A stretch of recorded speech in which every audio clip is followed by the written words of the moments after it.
दोस्तों, मेरा नाम चंद्रशेखर है और आज के YouTube वीडियो में मैं आपको मिलाऊंगा गगन से। गगन हमारे साथ हैं।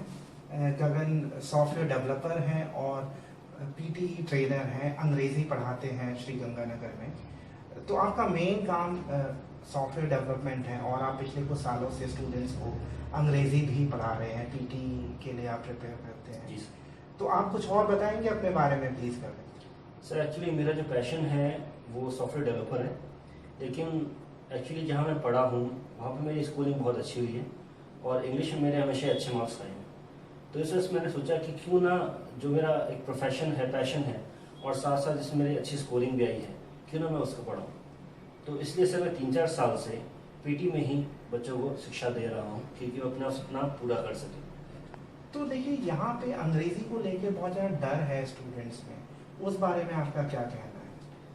सर एक्चुअली बच्चों का डर होना ठीक भी है और गलत भी है। ठीक इसलिए है क्योंकि उन्हें स्कूल में ऐसी स्कूलिंग नहीं मिली कि वो इंग्लिश में अच्छी नंबर ला सकें, और कुछ बच्चे ऐसे हैं भी जो करते हैं। लेकिन डरना इसलिए नहीं चाहिए क्योंकि जो पीटी एग्ज़ाम है उसमें इंग्लिश का एग्ज़ाम तो है, इंग्लिश आनी चाहिए उसके लिए, बिना इंग्लिश के आप नहीं कर सकते। लेकिन इसमें कुछ टिप्स एंड टेक्निक्स हैं, अगर आप टेक्निक सही फॉलो करते हैं आप उसको इजीली क्रैक कर सकते हैं।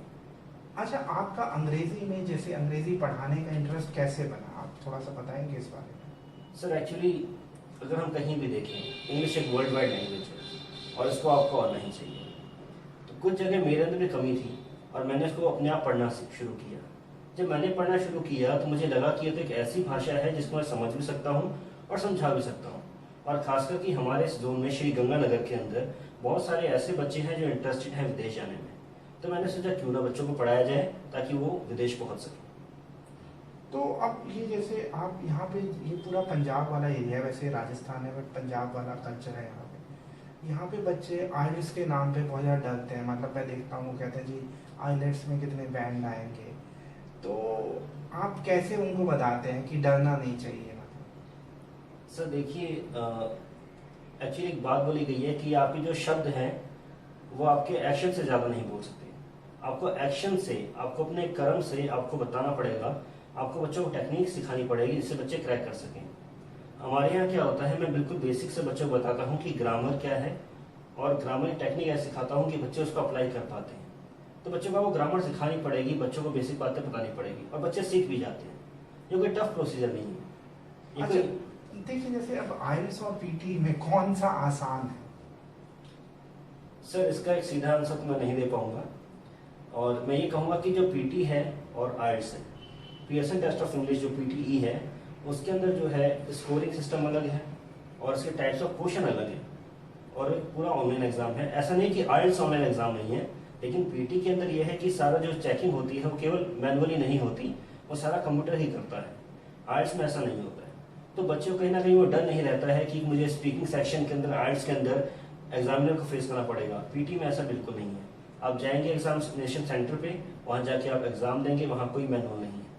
और इस हिसाब से मैं सोचता हूँ कि पीटी अच्छा है। दूसरा कारण इसका ये है, दूसरा रीज़न ये है कि इसमें टेक्निक्स काम करती हैं सर, ऐसा नहीं आइल्स में नहीं करती हैं। लेकिन पीटी में कुछ बच्चे मैंने ऐसे देखे जो बेचारे 5-5.5 पे रह जाते थे, लेकिन पीटी में वही बच्चे 6.5-7 स्कोर लेके जा रहे हैं। तो कहीं ना कहीं ऐसा हो रहा है, ये मैंने खुद चेक किया है। तो मेरे अकॉर्डिंग इसलिए फाइनल में कह सकता हूँ कि थोड़ा पीटी थोड़ा सा इजी पड़ जाता है। अच्छा, अब देखिए यहाँ पे जो स्टूडेंट्स हैं उनमें बड़ा क्रेज़ है कनाडा का वीज़ा या ऑस्ट्रेलिया का वीज़ा, और उनका फोकस वीज़ा पे ज़्यादा रहता है बजाय अपनी अंग्रेज़ी इम्प्रूव करने पे। तो इस बारे में आप क्या कहना चाहेंगे? सर मैं ये कहना चाहूँगा कि बच्चों को और उनके पेरेंट्स की जिम्मेदारी है कि पहले अपने बच्चों को बताएं कि देखो बेटा, विदेश जाना एक लक्ष्य जरूर है, लेकिन लक्ष्य को पूरा करने के लिए सीढ़ियाँ हैं, उन्हें तो चढ़ना ही पड़ेगा। तो कहीं ना कहीं उन सीढ़ियों को अपनी मजबूत करें, क्योंकि विदेश जाके भी उन्हें इंग्लिश बोलनी ही पड़ेगी। बिना इंग्लिश बोले वो काम नहीं कर सकते, बिना इंग्लिश बोले जॉब नहीं कर सकते, तो इंग्लिश बोलनी ही पड़ेगी। तो स्कोरिंग को सोचो, वीज़ा के लिए सोचो, लेकिन पहले हम सीढ़ियाँ तो चढ़ना सीखें। तो इसलिए हम इंग्लिश पे ज़्यादा ध्यान दें। आपको क्या लगता है कि एक जो स्टूडेंट होता है वो कैसे अपने डर पे काबू पा सकता है, जो अंग्रेजी का डर है? सर दुनिया में ऐसा कोई काम नहीं हुआ जो इंसान नहीं कर सकता। अब मैंने अपने खुद के एक्सपीरियंस से पाया है कि मैंने प्रैक्टिस कर करके इंग्लिश को सीखा है। तो अगर आप डिसिप्लिन के बेस पे रेगुलर प्रैक्टिस करते हैं कम से कम 2 to 3 आवर्स, तो सर आप विद इन मंथ अपने अंदर एक बहुत बड़ा चेंज दे सकते हैं। तो बच्चों को यही कहूँगा कि निराश होने की ज़रूरत नहीं है। इंग्लिश कोई बड़ा गेम नहीं है, हम इस गेम में कम्पीट कर सकते हैं, जीत सकते हैं।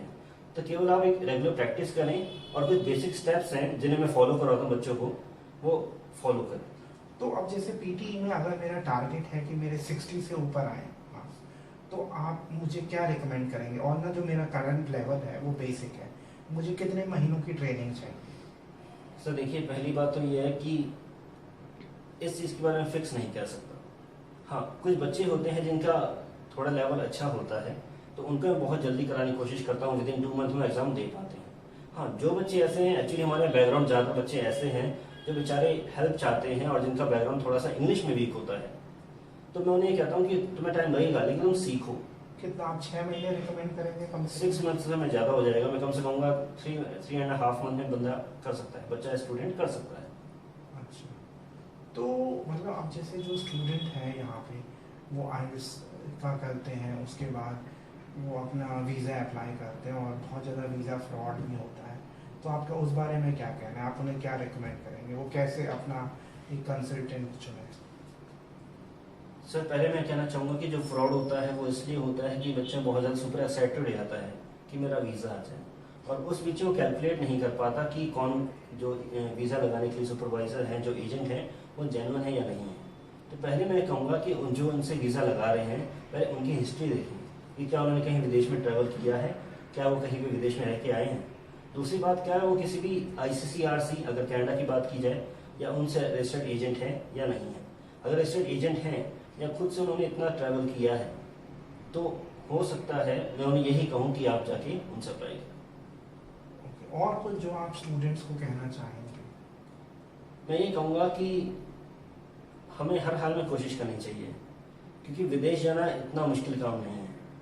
अगर आपके अंदर चाह है तो आपके पास राह है, तो आपके अंदर चाह जगानी पड़ेगी, आपको रास्ते भगवान बना देगा आपके लिए। Okay Gagan, thanks a lot for talking to us. Thank you. और मुझे उम्मीद है कि ये वीडियो आपको पसंद आएगा। आप हमारा यूट्यूब चैनल जरूर सब्सक्राइब करिएगा। वीडियो देखने के लिए धन्यवाद।